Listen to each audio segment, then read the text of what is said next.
I think all of us in life at different times have heroes, and sometimes your heroes are people that you have to follow from a distance, or maybe you're reading about them in a book that Walter probably wrote. But if you're lucky, you get to meet your heroes, you get to spend time with them. And I have had that blessing more than twice, but in these two instances, it was knowing my grandfather and the person I'm about to bring out, my dad. Two people whose values, humanity, skills, leadership, and humility have been inspirational and formative. So please welcome, to give Walter the Henry Crown Award, a trio led by Lester Crown.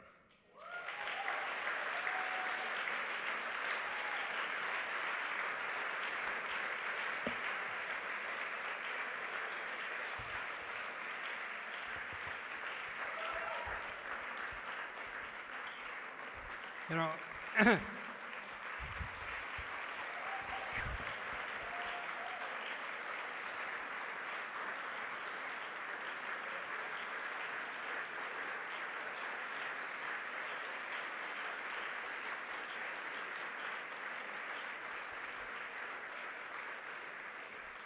thank you. Thanks, one and all, and thanks, Jim. Who says that nepotism is dead? You know, ladies and gentlemen, I think most of us would agree that the major decisions in our life are really determined either by thoughtful planning or just by luck. Now, an example of thoughtful planning is when I chose my parents. Luck, on the other hand, was when Renee said yes, and the exquisite timing when Walter left CNN exactly at the moment when we were looking for a new president for the Institute. In the 14 years of his tenure, Walter has really beautifully fulfilled the visions of Aspen Institute's founder, as Jim said, Walter Pepke, who also is a Chicagoan. And he has taken it to new heights of excellence. Those of you who really know the Institute's history will remember that around 1990, the Institute was in very terrific financial trouble. They were within days, actually, of leaving Aspen, and it was very, very difficult to get anyone even to consider joining this board. And today, if someone is asked to join the board of the Aspen Institute, they would think that they've won the lottery. Walter's constant, and I really do mean constant, flow of ingenious ideas that keeps a superb staff energized 24 hours a day has made the Institute one of the, if not the, most admired organizations in the country. Under Walter's leadership, the Institute, as Jim said, is in great shape financially at this time, puts on absolutely spectacular programs such as the Ideas Festival, and makes meaningful contributions to the demanding intellectual and political problems that's confounding our world today. I think you'll all agree that it's very, very comforting to be part of an organization that constantly preaches ethics, morality, reasonableness, and decency. Walter has led that charge, really every day that he has been here. So I know when I speak for everyone in this room, plus many, many others who are not here, to say that it's been a thrill, it's been a privilege, and it's been an honor to have known and to have worked with Walter. And for our family, it's especially meaningful to have him receive the Henry Crown Leadership Award.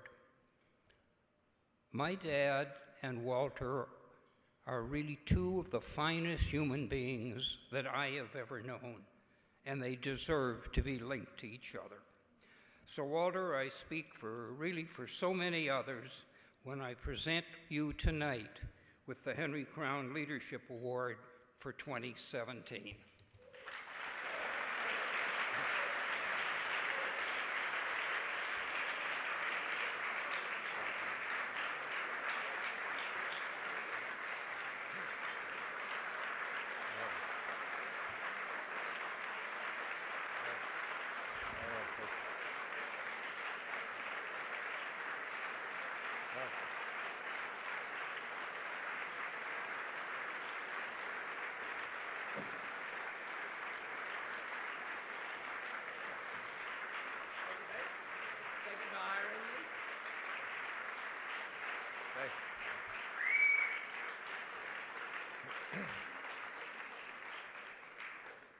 I'm not sure that, I'm Bill Mayer, not sure that, I want to make sure you know I'm not Lester Crown or Walter Isaacson.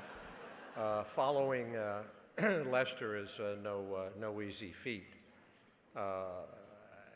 Actually, this all started 15 years ago at this dinner.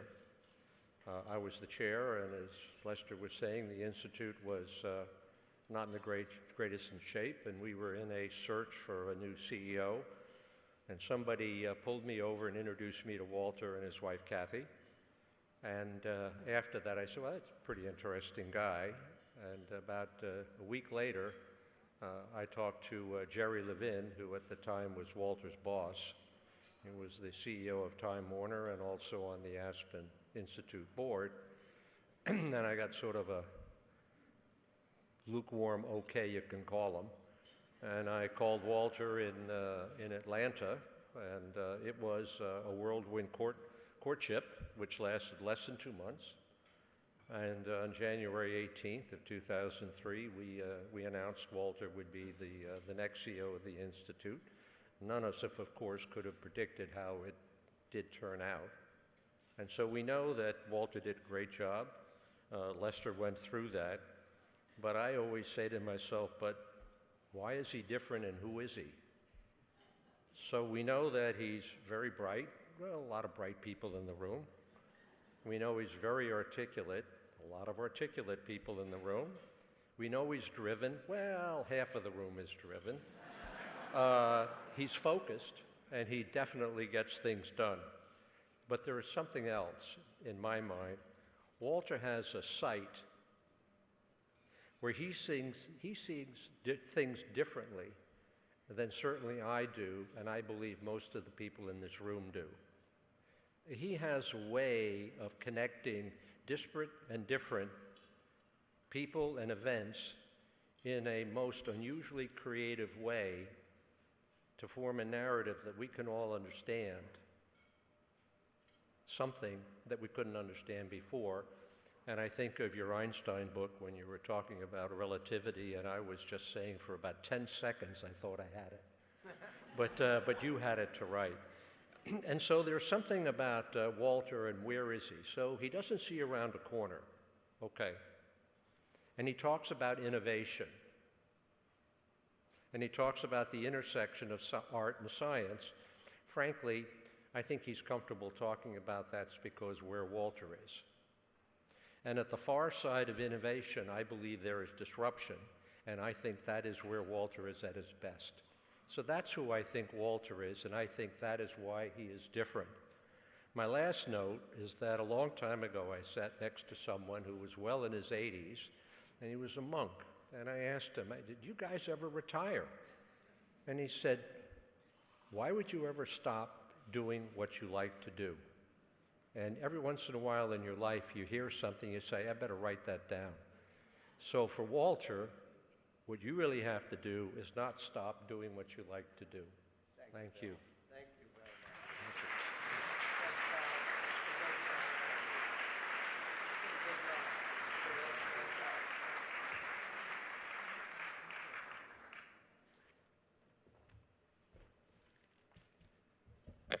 Well, good evening. Funny thing happened to me on the way to the dinner. You're laughing already. Wait till you hear the punchline. Walter did not come up to me and ask me to cut my speech short. No. It finally sank in.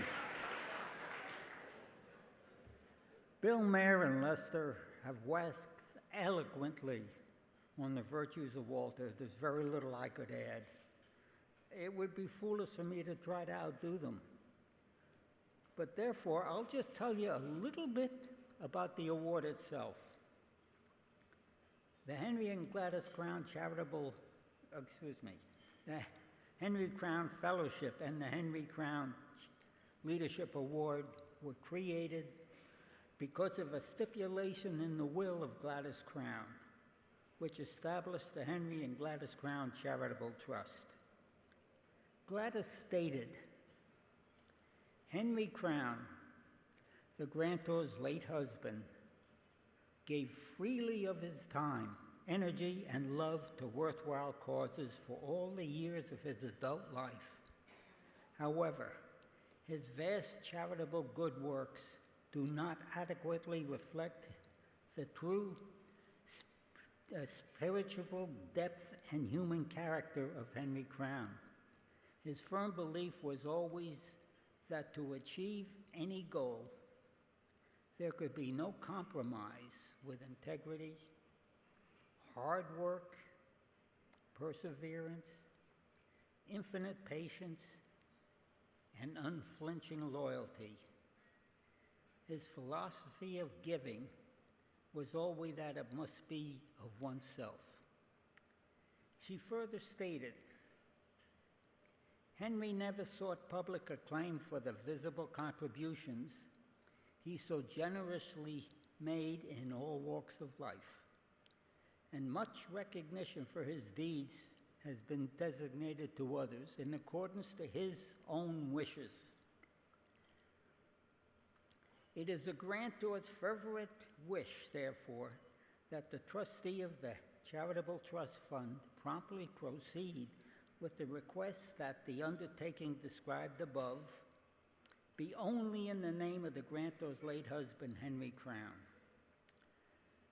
The award honors those who reflect the character of Henry Crown, and there's nobody I know that more closely resembles that than Walter Isaacson. And Walter, it is indeed a privilege to present you with the 2017 Henry Crown Leadership Award. You are a Thank you, man Francis. of unusual character, Thank you so much, Francis.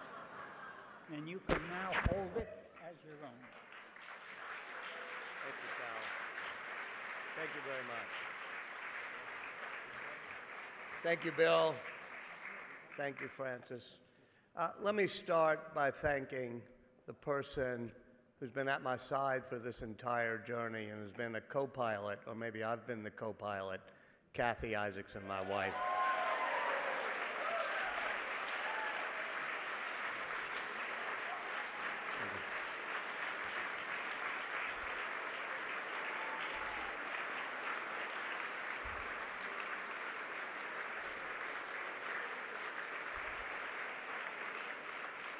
Thanks, Kathy. I like to think I share a few things with Jim Crown, somebody I've always learned from. But one of the things I do know I share with Jim Crown is that Lester Crown is my hero as well. So thank you, Lester.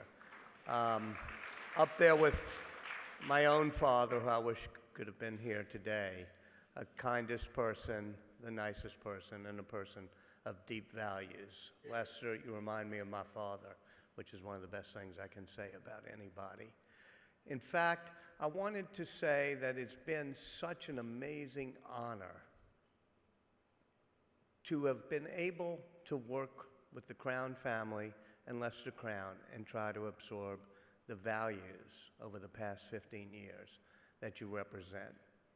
And it's also been an amazing honor to work with the Henry Crown program and all the Crown Fellows. I had breakfast with them this morning that have moved from being successful in what they do to being significant in tackling the problems of the world. It's also been an enormous honor to work with what's come out of that program, which is the entire Aspen Global Leaders Network. Around the world, having these fellowships of people who spend 2 years working together on projects and understanding how to deepen their values. And you saw with the McNulty Prize some of the best of the AGLN Global Leaders Network members, but that Aspen network has hundreds of people just like them. And to me, that's also been part of the honor of the past 15 years. But in particular, it's just been an honor to be part of this entire organization. We all talk about the things that matter to us, but at a certain point in life, you get to reflect on those deeply, and that's what the Aspen Institute allowed us to do. It allowed me to reflect on it deeply and to see ways we could, as we tried to do, turn thought into action with some of the programs and the project, that try to make sure others can be brought into the type of networks that we were all blessed to be part of. One of the themes that I've written about over the years is how innovation and creativity is really a collaborative endeavor. You end up working together with people. That's how innovation occurs. What the Aspen Institute has taught me is that values are a collaborative endeavor. You form your values with other people. You bounce ideas around with them, you bounce ideals around with them, and you get shaped by them. There's no better group than the people at the Aspen Institute and the people here in this room who support the Institute for me to feel I've been a collaborator in understanding the values we all share. Thank you all very much.